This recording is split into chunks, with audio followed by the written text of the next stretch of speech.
Hello, everyone. Welcome to New Theory Podcast. I am your host, Jason Venturelli. We have a very special guest, very interesting topic here today for all you entrepreneurs and all you people looking to get into either your own business or be successful at your 9 to 5. There's a lot of people out there who aren't interested in starting their own business, but actually want to be happy day to day. And we're here to talk about that. We have Penelope Prezkop today. She is a CEO and author, writer. She's the founder, CEO of PDC Pharma Strategies, 30 years in the business. She has a book, 5-Star Career. Yes, we all can have that 5-star career. And that's what we're here to talk about. Penelope, welcome to the show. Hi, thanks. Thanks for having me. Yes, so happy to have you here. So let's jump right into it. That's what we do here at New Theory. Tell us a little bit about yourself, your career, and how you got into what you do today. Sure. Okay. So, I started out in college. I was in pre-med actually, and fell in love with biology in college. In high school, I thought I didn't like science, but I discovered it and ended up going into a PhD program and then going into the pharma industry. I didn't finish the PhD program, but I met my husband. Not that, I'm old fashioned like that. There's reasons why, but I met my husband there, which was great. And moved up to Pennsylvania, New Jersey area where there's a lot of pharma companies, especially at that time. And so I got into the Jersey does have a lot of pharma companies. Yep. It does. I mean, there's more in other areas of the country now, but back then that was the early 90s. A lot of it was there, right where we were. So that was, really good for me because I grew up in Louisiana. And there's not too much down there. So in terms of pharma companies, but so I just, started out in the lab and got into the quality and compliance areas and just, worked my way up over the years, ups and downs. And when you say work your way up, where did you start? And then what do you mean? I started in the lab. So doing preclinical research, and it wasn't my favorite thing, but I quickly realized that I probably wasn't going to progress there if I didn't have a master's or PhD in a scientific field. Gotcha. That's just how it is. So I did a cross training that was offered to me in quality assurance. And that was really great because probably 6 months or a year later, I ended up being able to get a position outside of the lab and, quality assurance. So through that, through my career, I've gone through a lot of different departments and, in pharma, there's different areas, R&D, and then there's functions that focus on marketed pharmaceutical products. Right. And then there's manufacturing, there's a lot of different things. Yeah, of course. So I've done a lot over the years and kind of always had the thread of quality assurance or quality management. And at first I thought, well, this is terrible. Like I'm jumping around a little bit as far as functions. But then I started to realize it was an advantage because, at one point it was sort of like, well, somebody my age has 8 years of experience in this one function, but I have 8 years across some functions. Right. But I realized with the quality perspective, that was actually a blessing. And, there's very few highly experienced quality assurance professionals in pharma who have really deep and wide cross-functional, cross, pharmaceutical life cycle stages experience. Right. And so I was actually able to build that. And so that's really been great. So it just shows you, sometimes you think things are not the way they should be, but, you have to kind of look at it in all different ways, a different perspective. And explain to our viewers, quality management expert.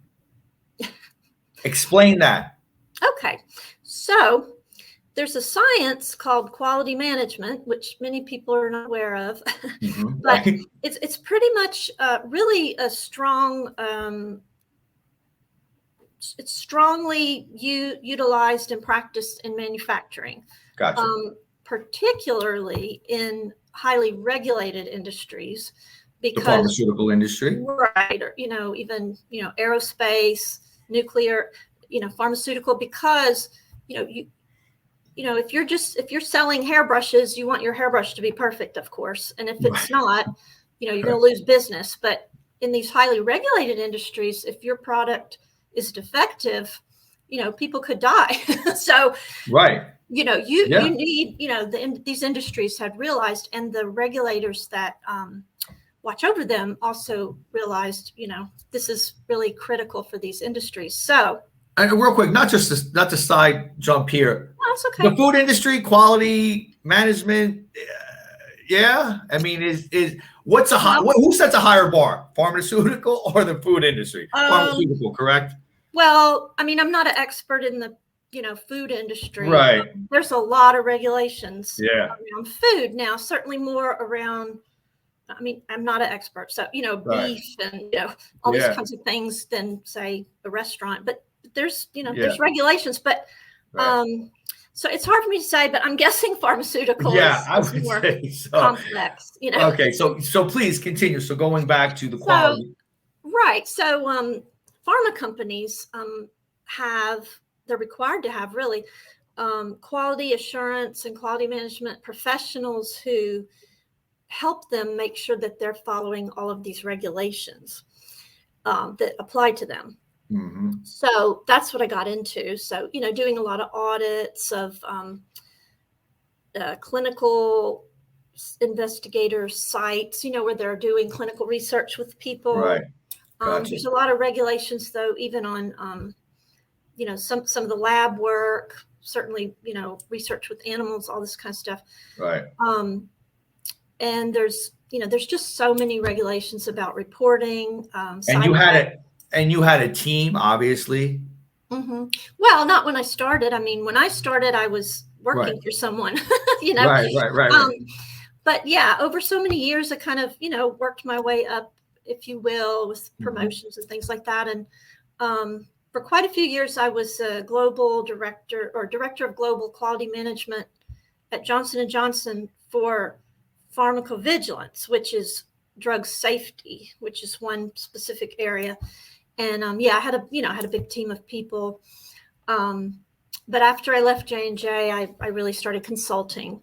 And so, I have some employees and I have some people I work with, but, a lot of my work I do, it's a small company. But now, when going back to when you started, got your experience, you were working for somebody else, were you, was money a big factor in your decision making on taking certain positions? Was it more of a, am I interested in doing this? Can I do it? Am I going to be happy doing it? Did somebody put an offer in front of you and say, you know what, hey, it's an offer I can't refuse, really, kind of thing? Where did you stand on that? Well, I think, now that I've been in the workforce for so many years, I've had a lot of different scenarios. I started in the lab because that made sense. I had a degree in biology. Gotcha. And that's where the job was for me. I took advantage of the opportunity to do the cross training, and that turned out to be a smart thing because then I, got my other job. After that, I really, part of what always motivated me was that I wanted to be, I'm a very independent person. I wanted to be either the leader or, I'd never liked somebody looking over my shoulder. Right. And I always felt like, not because I'm doing anything wrong, it's just me, how I am. But, that's a natural human instinct to have. Right. But to me, logically, I thought, well, the higher up I get in my work, I have more chance that somebody's not looking over my shoulder, So that really motivated me even more than salary. It may sound crazy to some people, but the ability to be independent, right? And to also be more comfortable to be an independent thinker and apply, my ideas without having to convince someone else. I mean, you always have to, get other people to But they do pay well. They do compensate you for your knowledge, your Sure. And time. I mean, I was Right. real Yeah. happy about that. And, Yeah. Yeah. I've never been one that was really focused on my salary. It sounds crazy, but my husband had always told me, oh, just, make sure your base salary is always increasing. And I thought, okay, so I just focused on that. And, a lot of people say, oh, well, of course, but I just wasn't the type of person that was thinking about that, Yeah. right? I know people like that. I know people who Yeah, take and my career husband paths. is much more financial minded, and he, Mhm. so I've actually learned a tremendous amount from him. Of course, I had to be responsible for budgets and things like that, Right. but yeah, and I love being a consultant because, again, I'm very independent. I work well with others, of course, I really do. I love working with people, but Well, let's go into that. So you're working for Big Pharma. Okay. Now you decide what I'm going to go on my own. I'm going to start a consultant firm. Who was in your circle? Who were you talking to about doing this? Who was rooting for you? Who was saying, "Oh, wait a minute, what are you doing?" People have right, those friends and family and maybe mhm, spouses that say, "Oh, hey, what are we doing here?" You know. right. So tell us about that jump and tell us that story. Well, I kind of fell into it in that. So I was at J&J in 2008, and I'd been, really good employee, high ratings, all of this stuff, And when I guess it was part of the big housing crash or whatever, a lot of big companies were, Yep. laying off people. So I was shocked I got laid off, and later I realized it was kind of the top three, the people in my unit that kind of have the top three salaries, we all got cut. And just personally, it was such a blow to me because at that time in Mm. my life, I had really built up my self-esteem through my career, and I didn't understand why they would cut me. It's like they give you awards and raises and great ratings, and then all of a sudden the next day, oh, sorry, there's the door. What and what have we all learned in the last 15 years? And I'm not saying this is all companies, I'm blanking, but a lot of companies here's a number, Yeah. here's a I mean, budget. the people that you know and work with, they do care about you, but in the end, it's business. And Correct. I took it very personally, but I got over it. I learned, I understand now. But so a friend of mine, a guy that my husband and I knew, um, was working as a consultant, and he was going to take a job at the FDA, and he needed someone to kind of take up his consulting role. So I ended up doing that for, about a year and a half. And then I went back to a company for a couple of years in a permanent position, but was still doing a little consulting, and they knew it. But that's when I realized, well, wait a minute, I like being a consultant, Right. So then I really went back more proactively and said, I'm going to do this. And I had a lot to learn, as far Right. as how to talk to clients, how to talk about even like what are my consulting rates and, things that I'd Right. never had to Now, do. did you hire a consultant to learn all of that? No, in my Self-taught. industry, maybe some other industries too, I started out really getting a lot of work through, other consulting companies, like bigger companies, Right. and you do something for them. And I still do that a little bit, but But um, don't brush over that. How did you get the work? How did you start? mhm. I mean, again, so let's start from the bottom. How did you start? You emailed people, hey, listen, or they emailed you for some advice. You gave them advice, and there it sparked a relationship. I mean, how did that work? No, what I did at the time, and this was around 2000. Well, it was, after I went to the permanent job and then Right. decided I'm going to be a consultant. I went on, I think we had LinkedIn then, different online areas where, I looked for these companies, these consulting companies. Mm-hmm. And so I just reached out to them and said, this is my experience. Now, obviously, Oh, I had quite a bit of experience. yeah, But, yeah. I'd worked for J&J, a couple other big pharma companies. And so, I had to go through a process of sharing my CV and all of that. But they really helped me to learn because, I was working with them and I could ask them the questions. They were setting up the business with the client, right? Got you. Okay. So I did that for a while. And then I also met some other consultants, but it's tricky because you don't always want to say, well, what's your rate? What's your rate? Yeah.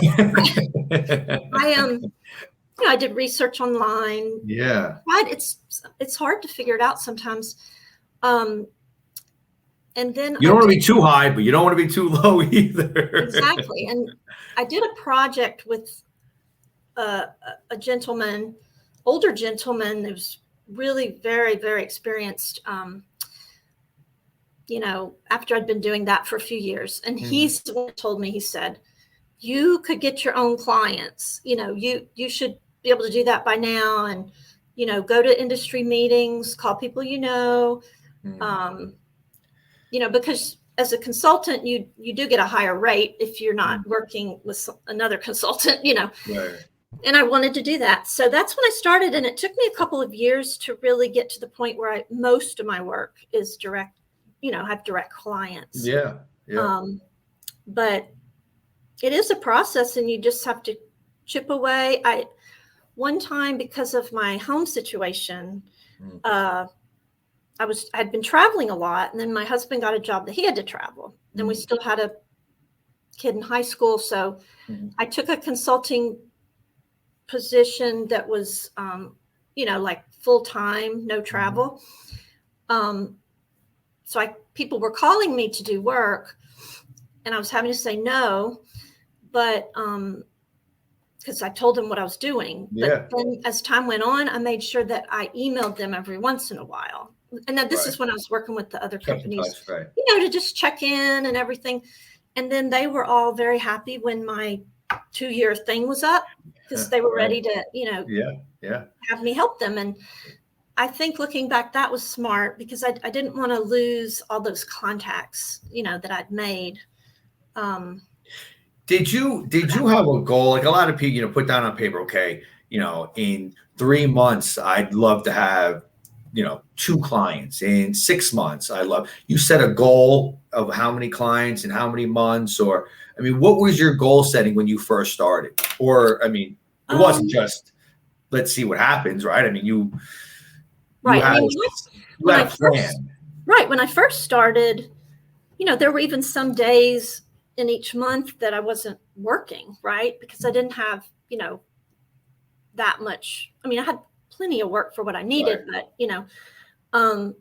whereas now I find myself having to turn down work because I've a lot, which is a great problem to have. But, but yeah, when I really threw myself into it, especially to get my own clients, I think my goals were a little looser than that.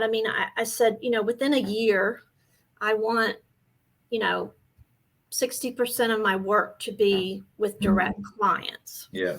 And it depends on what you do, because,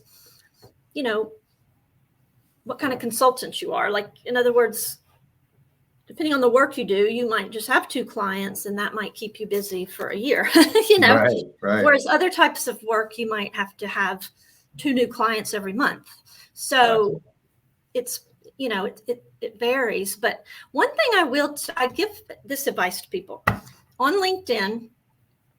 I noticed that a lot of consultants in my industry anyways would put in LinkedIn, like, say you're doing a lot of work with a consulting firm or one company, and they would list that as their job, right? Well, I decided I wasn't going to do that, because I wanted to keep myself listed as a consultant. And I think it really worked out well, because, what I learned about LinkedIn is people go on there and they're looking for a consultant.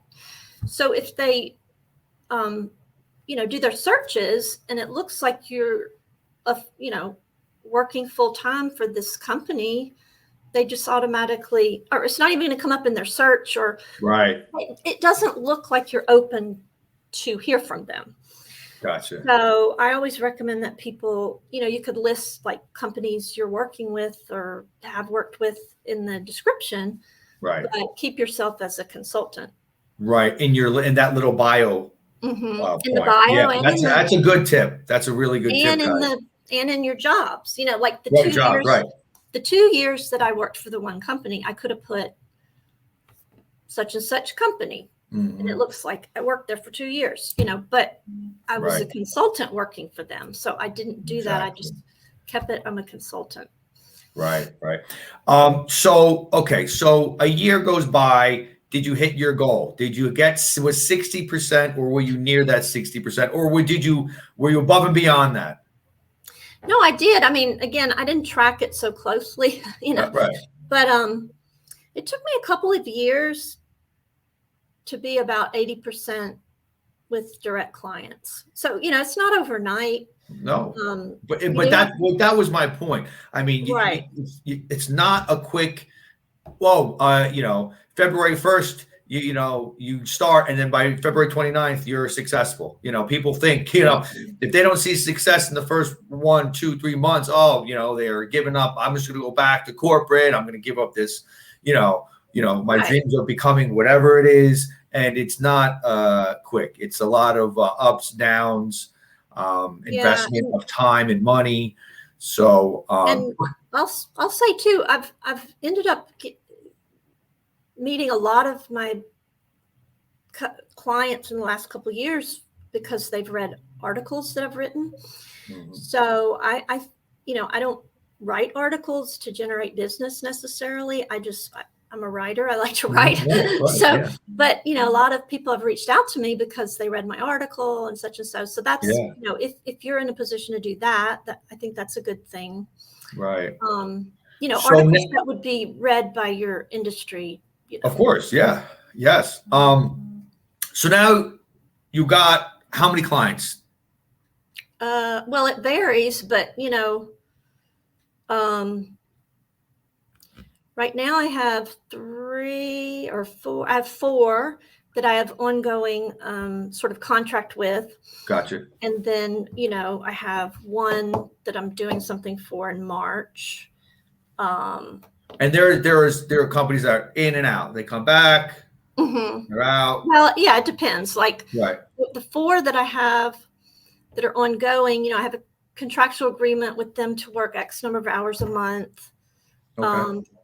Through the end of the year, something like that. Gotcha. The other ones are more specific to a project, in March, I'm going to do a mock inspection. So that's what the contract's for. Right. Gotcha. So if they want me to work with them after that, I'll have to have either, another contract or something. Gotcha. Yeah. But you stay busy at this point. Like you said, you're turning down work. Right. Yes. And actually, I got a little crazy during COVID because I started accepting a lot more because I thought, well, I can't go anywhere. It's like I might as well sit here and do work. And my kids, now, were empty nesters. So I didn't have that to distract me. So at the end of this year, I really made a commitment to myself that I was going to try to not be a workaholic and, have a reasonable schedule. So, and I know I feel very fortunate to, like I said, these are great problems to have, but I really believe that, if people do reach out, if you have a certain amount of experience, and just be confident about what you know and reach out.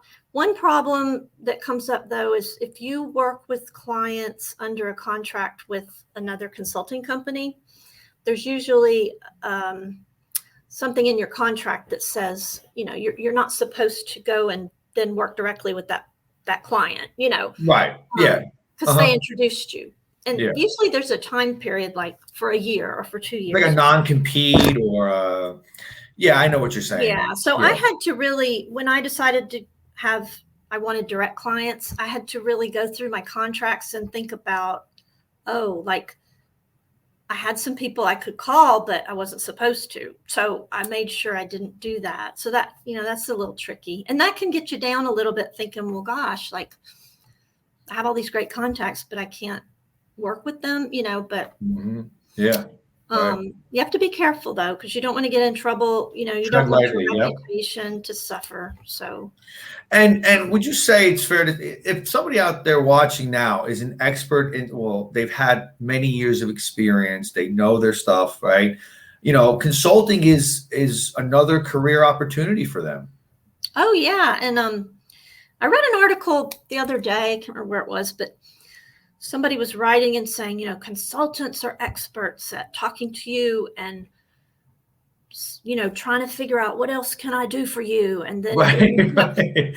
Always trying to find the problem so they can stay on the payroll. It sounded very, snarky, and I'm really not like that. I mean, I really enjoy helping people, and I'll suggest something to them, but if they want somebody else to do it, that's fine. But I feel like part of what I need to do for them is share my ideas. And I will say too, there are consultants who are sort of like a one person income, that's harder, right? Because you don't have benefits. You have to keep up and pay your own taxes. You want to steady, maybe you really need a steady income. So that is trickier.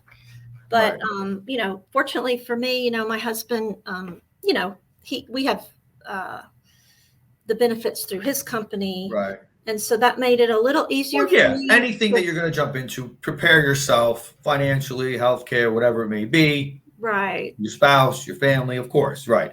And make sure you pay your estimated taxes. Yeah.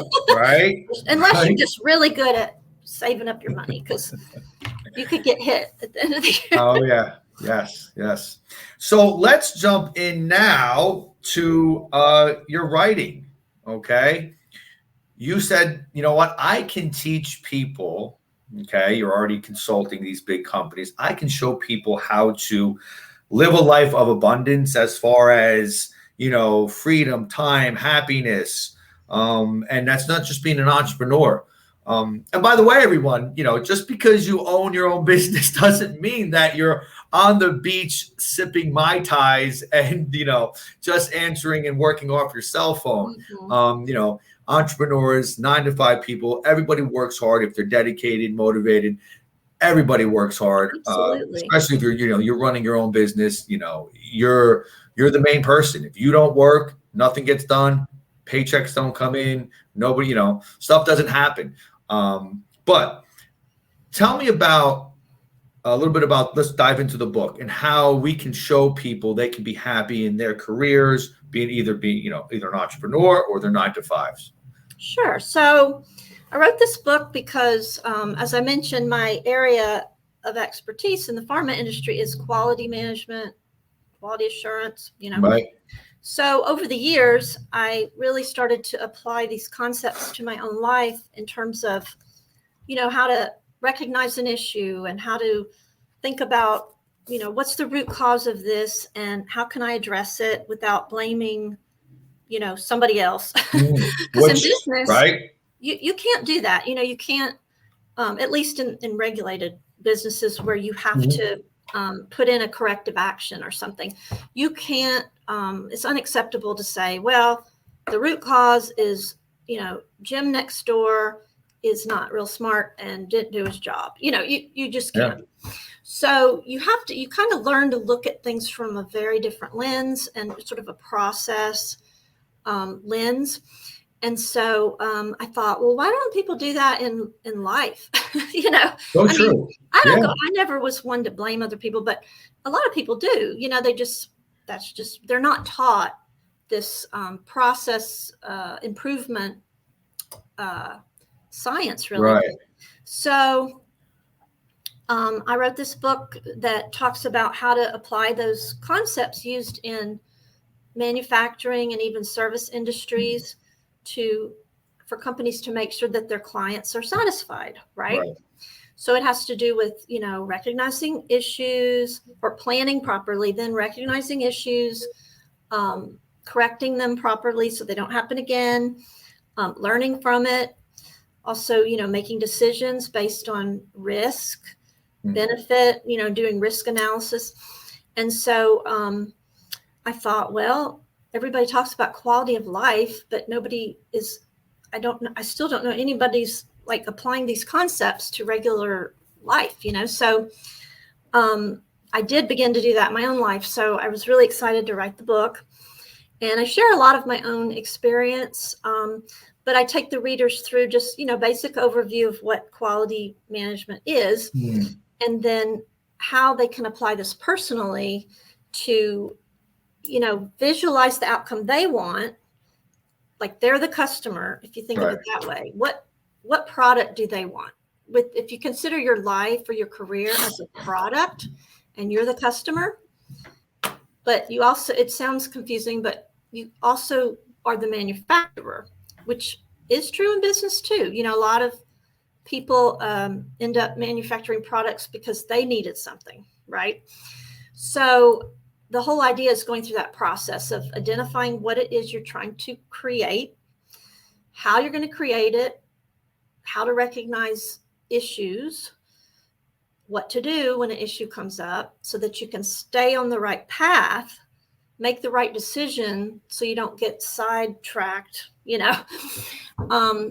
and really build that product for yourself, and really, taking responsibility for it, understanding your system, there's a lot of systems thinking in this, like, what do you have control over and what do you really not? Take us through, if you will, take us through a lesson, and I'll simplify it. Let's go back to the blame game. Okay, that's what a lot of people love to do. And you know what? They do it without even realizing they're doing it. And some people don't even mean, it's not like, they're trying to tell us. It's just like, oh, this person didn't do this, or this department didn't do this, and they're not doing it. Give us a lesson here. And when you have that thought, how should we process it, and how should we be proactive about somebody in that situation? Right. So I have a lot of examples in my book, real simple examples, and, examples from my own life. But so, for example, if you said, this is a silly example, really, but let's if you be silly. Come on. Come on. If you said, well, I'm hungry and I'm on a diet and I have to eat a frozen, lean cuisine because I have to, but I don't have any more. So what am I going to do? Am I going to cheat on my diet? Or, you think about, what are your options, right? I'm going to eat something else today, or I'm going to get in my car and go to the store and buy it. Or I'm going to go around the neighborhood and knock on doors and say, do you happen to have a lean cuisine? So, if you think about those options, you can't control if someone else has a lean cuisine, right? Correct. You can go to the store and get one. Like, do you want to do that? If you say, well, I don't feel like going. Well, okay, you don't have to, but that's your choice, right? You made that choice. And so in the end, you don't have a lean cuisine. So if you cheat on your diet, you have to take responsibility. You know what I mean? Right. Now, you could say, what was the other one? Well, I'm going to eat something else. Well, okay, nobody's going to make you eat something else. You have these options.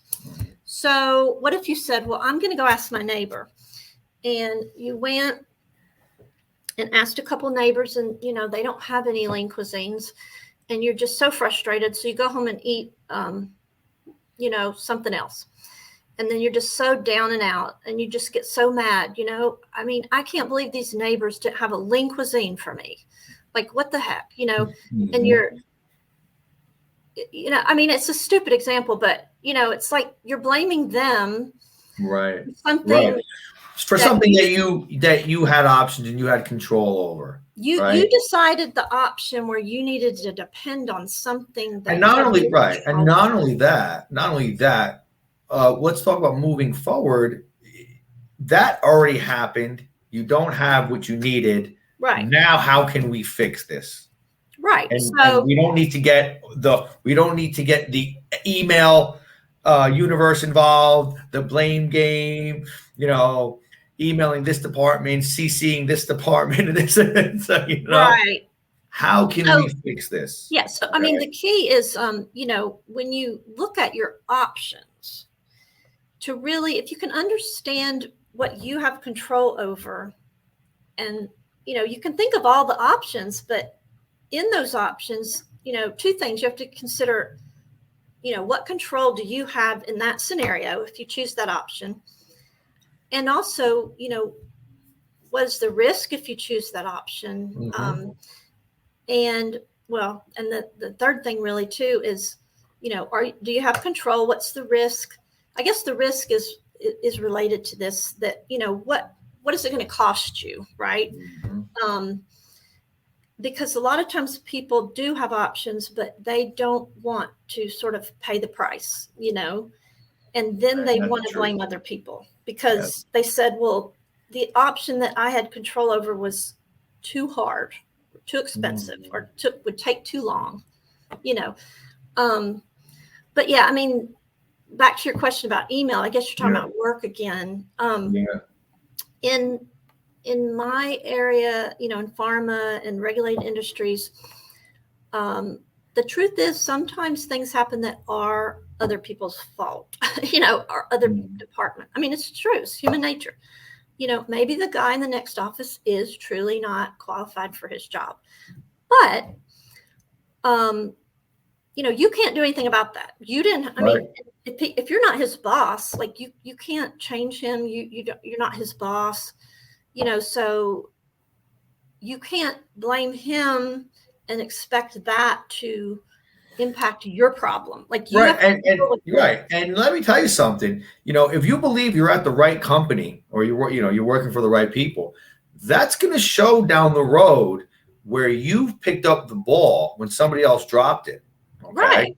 So, instead of saying, oh, he, she, this department, whatever, pick the ball up, get it done.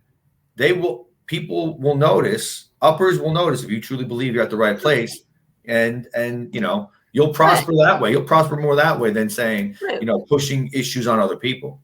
Right. But, in the book, I talk about scenarios, I try to be really honest and upfront and say, okay, sometimes you do find yourself working with people who are very difficult to work with. Yes. For whatever reason. We've been there. And, maybe you've picked up the slack, you've tried everything, and you're just beaten down. You're not having a 5-star career. Right. So what do? So you still have options. Your options are, you could resign. You can go and look for another job. Mm-hmm. And if you say, well, I shouldn't have to do that. Blah, blah, blah. Well, maybe you shouldn't have to do it, but that's what's in your control to do. That's in your control. You do that. Yes. You're sure you've done everything. Mm-hmm. You either have to do that so that you'll be happier, or you have to live with these people that are driving you crazy. And then you're not going to be happy unless you accept it and kind of stop complaining, because it's like tough love. You're in control. Yeah, you're in control of your own, your own happiness. Right. If your only option is to resign and you're not willing to do it, then you have to face the fact that you have made a choice, and your choice was to stay there when there's no other option. So, I hate to say, just accept you'll be miserable. I mean, this all sounds really sad, but it's just, I mean, we're exaggerating, but it's the mindset. You could also say, well, I've done everything I can. I'm going to have to go talk to that person's boss, which is very tricky. Mm-hmm. And you need to think about the risk, right? Are you willing to take the risk that, that will backfire on you? Mm-hmm. If you're extremely desperate and you don't want to get another job, you might be willing to do that. I don't know. But the point is, what or how about, and a lot of people nowadays, I don't know if it's just me getting older, but, people don't want to talk to people. They'd rather text or email. How about addressing the person, if you're in the same building, I mean, of course, or calling the person, say, hey, listen, we worked on this together. How can we do better next time together? How can I be better for you? That's a big thing. And I talk about these things in the book because, there are a lot of people that feel totally comfortable and they're, okay, I'm going to go in there and talk about this. I mean, I'm more comfortable with it now than I was as a young person. Some people are just horrified, even if they don't want to admit it, to go and confront someone. And when we say confront, we're not saying walk in there or call someone with an attitude. It's people. No, I didn't mean it that way, but go in and just say, I need, we need to talk. Hey, what happened here? What did I do? What did you do? What can we do better? Because in quality assurance and quality management, part of what I do, well, I've learned I do have to, not confront, it's not combative, right, but I have to ask those questions of people, and I have to be comfortable with, telling them that they're giving me an incorrect answer, or it's not good enough, or, it's kind of an art to it. But it's, it took me a long time to really develop my own style with that and be comfortable, because people don't like to give bad news or negative, whatever. But what I was going to say, in manufacturing, where this science began, see, if you had an issue with the widget, right, whatever, with the product, if the product was a hairbrush, and it was broken somehow, you have to go and find the root cause. Why did this hairbrush break? And, what are we going to do to make sure it doesn't happen again? And what are the options? Which options are, are associated with risks? It might be a risk that, well, this option costs $2 million and this one does, you know what I mean? It's this thinking. And that's what people do in this science in manufacturing. So hopefully I haven't explained it in a confusing way. You did. But, no, you didn't. You did not. You did not. You thoroughly explained it. Some of it is counterintuitive. And I talk about sports, like my daughter's a track athlete at Stanford, and she's been training her whole life, and these elite athletes really, they call it training, but really what they do is quality management. They do things over and over again. They follow, especially like she's a high jumper, so there's a process, right? And all these little intricate moves, and they just, every time they do it, if it doesn't work, they say, well, what went wrong? What can I do better? But see, they have a specific goal in their mind or product, right? I want to be the winner, and that's what I'm trying to do. And so, we can do that in our own lives about what we want, what do we want, and it's not, it's sometimes it takes soul searching, because it's just really, it took me a long time to really be comfortable to sort of be in my own skin and say, well, this is what I want, not what, the culture I grew up in wanted, or my mom wanted, or, my boss. And it's important to have that plan and write that plan out, very important. Sorry. Right? No, yes, be goal oriented. Yeah. Because if you don't really but don't just say it in the shower, okay? Literally, pen to paper, write down a plan, okay? Right. And I do, I've always been a sort of overdone my list writing, but I write. I had this one employee one time, and I would give her something to do, and she was a very smart lady, but she was very detail oriented.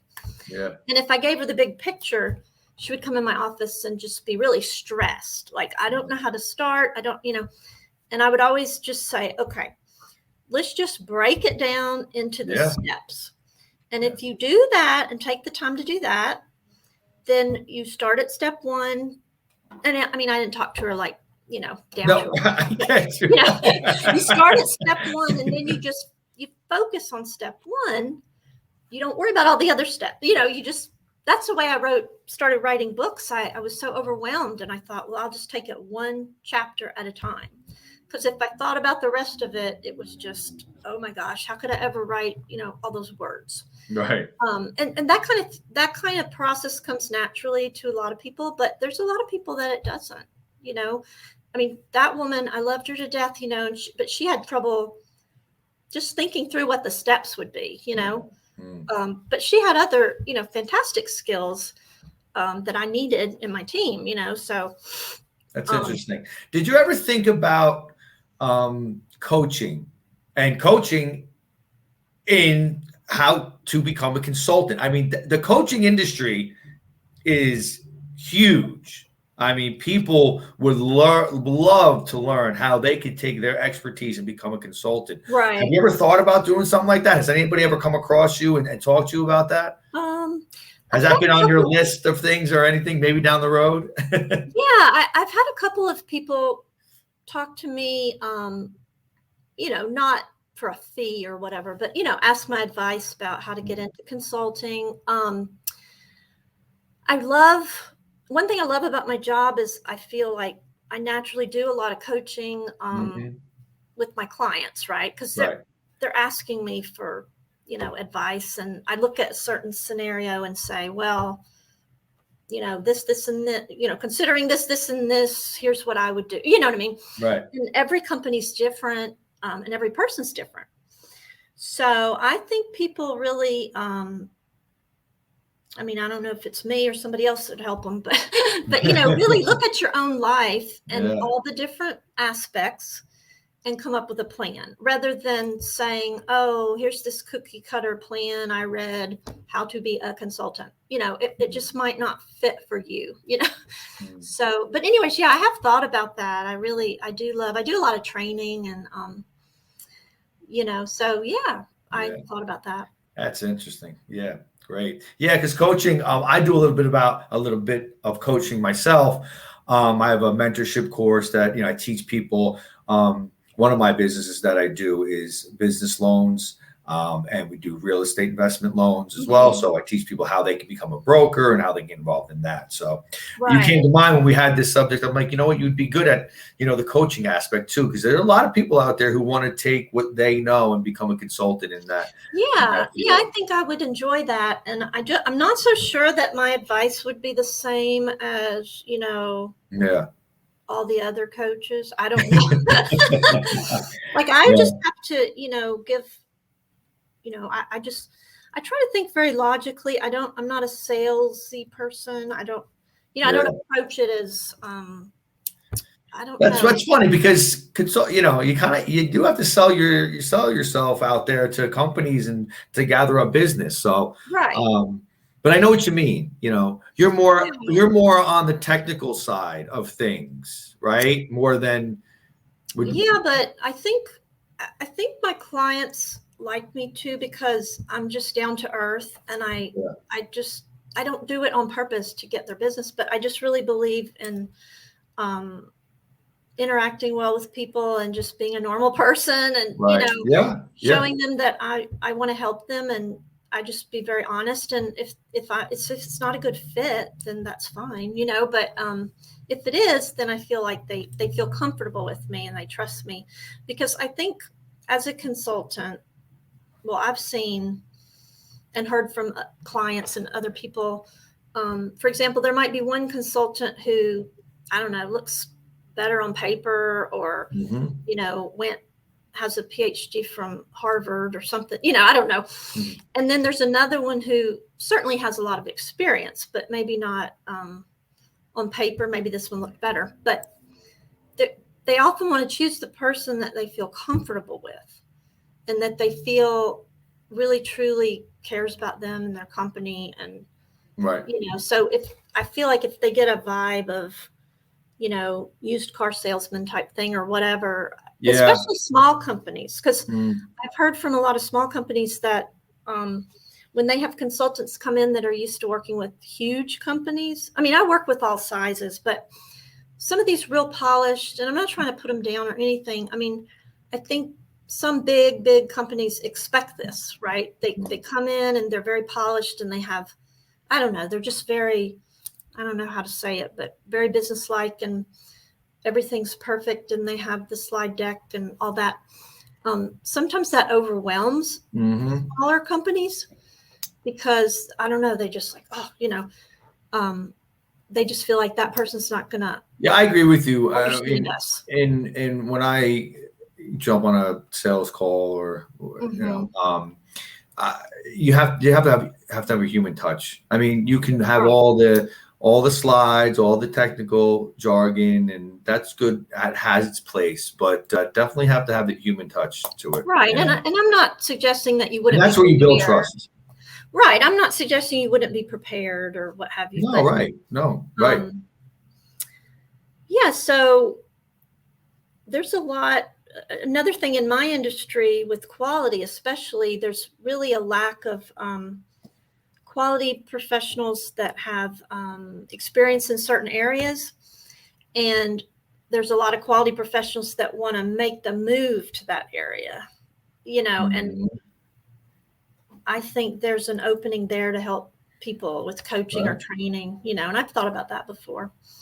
But the whole idea of my book is really that I wanted to share these concepts that have been around for, hundreds of years.